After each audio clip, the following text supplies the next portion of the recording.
राउर मीठी मीठी बोलियां, राउर मीठी मीठी बोलियां पे लाज लागता तनी देवा बुता दी हमरा लाज लागता ए पिया। अरे कौन काम कौन क्लास लागता ये राकेश आओ ना। और कोई है? राम सिंह आ जाओ पांडे साहब को पांडे साहब से मेरा पर्सनल रिक्वेस्ट है, राम सिंह पांडे साहब प्लीज। आपके बिना तो साला पूरा समा अधूरा है। आज मेरे को पता चला कि एएसओ से बनने से लेकर के और ब्रांच हेड आप यहीं तक बने हैं, तो अब बाकी का जो कार्यक्रम है और बाकी का जो एकदम पूरा एकदम माइक है वो आप एकदम संभाल करके रखिए। बिल्कुल। ये 7 साल का आपका जो एक्सपीरियंस है, जो कुछ आपने पाया है या जो कुछ आपको रिसीव हुआ है, अच्छा बुरा बढ़िया, तो वो आप अभी हम लोग को सबको बताइए। जय हिंद सर। ये सिक्योरिटी का सबसे पहला असूल है जय हिंद।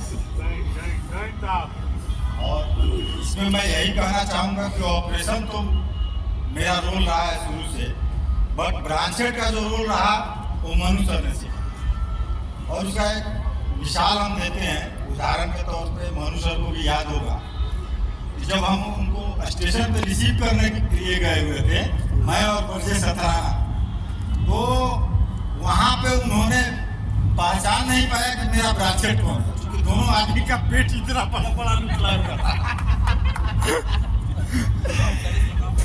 इसके बाद से संजोग ऐसा बना, सर के साथ मेरे को काम करना था और क्योंकि मेरा एक कमजोरी हमेशा रहा है, उस समय मैं मेल बहुत कम लिखता था, जो भी लिखता था सर को एक बार चेक करा था।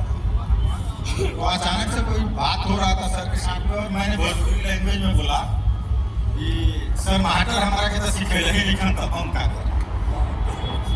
अब सर कंफ्यूज है कि मास्टर है।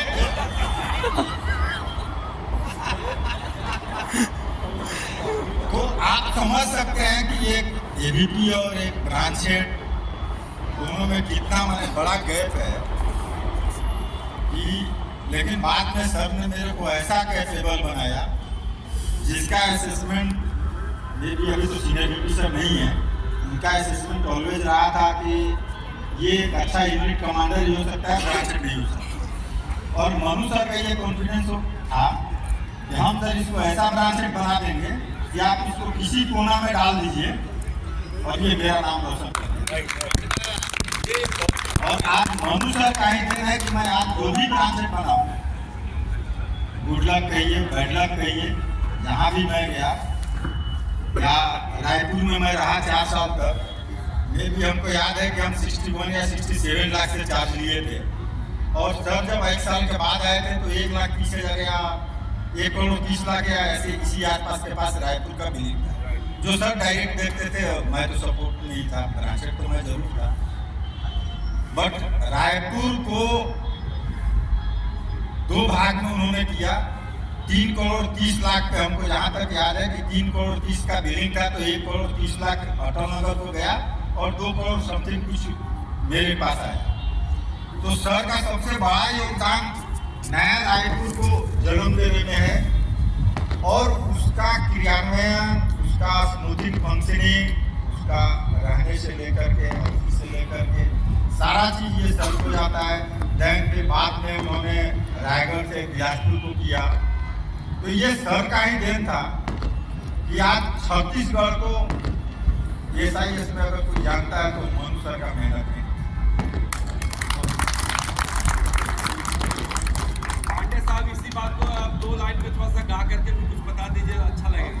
गाना तो राजीव सर का फील्ड है, मेरा इमोशनल फील्ड है भाई, कि अगर सर ने मेरे को सपोर्ट किया तो हम भी उनको ये चीज़ कमिटमेंट करते हैं कि सर जाने के बाद भी MP छत्तीसगढ़ आपका नाम भूलने नहीं देगा। अगर किसी फोरम पे कोई भूलेगा भी तो राम सिंगार पांडे एक ऐसा शब्द है कि जो कहीं ना कहीं से मनु सर का नाम उसके बीच में पहुंच ही देगा और सबको याद करना पड़ेगा कि मानवेंद्र सिंह ने छत्तीसगढ़ को और एमपीसीजी को बढ़ाने में क्या योगदान दिया?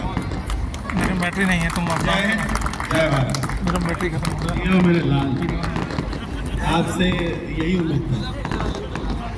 राम सिंह पांडे ने तो बिल्कुल सही बोला आप लोगों को कि आज जो AVP सर का ले लें। आप परचम क्यों आप देख रहे हो राकेश, आप लोग, सभी लोग। AVP सर को ले लेते हैं। तो उसमें हमारे मनु साहब का एक बहुत बड़ा हाथ है। मतलब मैं नॉर्मली मैं सोचता था, मैं एक बार मनु साहब से ऐसे बैठा हुआ था, पूछा, इसको हटवा दो कि बाटल ये सामने से। कब से बना? तो मनु साहब ने सुनो बोला कि 20 साल। राकेश, ये सामने से हटवा दो सर। बड़े बड़े पीस पर आए हैं सब लोग, बहुत सारे, कोई यहाँ सीनियर VP है, VPs हैं, सब कुछ है। मैंने इनसे ऐसे ही पूछा कि अब छत्तीसगढ़ जब आप आए थे तब कितने का था, मतलब कितना, मतलब वैल्यू का छत्तीसगढ़ था? तो मेरे को उन्होंने बताया कि समथिंग अराउंड 2 करोड़ रुपये का था, right sir, if I am not wrong.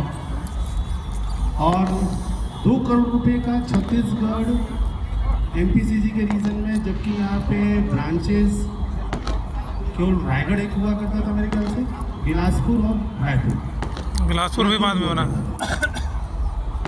उसके बाद 2 ब्रांचेस बनी और छत्तीसगढ़ पिछले 5 या 7 साल में जो 20 साल में अचीव नहीं किया,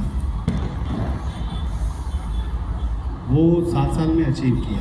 नाउ मतलब बोल सकते हैं कि आज के डेट में कुछ ऐसे रीजन्स हैं जो हम लोग के बिलिंग के बराबर है छत्तीसगढ़, तो we suppose to proud of that. और धन्यवाद करेंगे कि हम लोग मनु साहब का, कि जिन्होंने बढ़ चढ़ करके भाग लिया B2G बिजनेस में और चैलेंज भी लिया और उन चीज़ों को एक्सेप्ट भी किया, और हम लोग के लिए और सारे ब्रांचेस के लिए, not only the branches, even though that the sales managers, जो सेल्स मैनेजर्स वीक थे, कमज़ोर थे, अचीव नहीं कर पा रहे थे, चालू करो। किनको अगर कहीं ज़रूरत थी सेल्स के लिए खत्म कर लीजिए। तो उनको दिया कि आप करो, ये आपके परफॉर्मेंस में ऐड ऑन होगा, they should not forget this.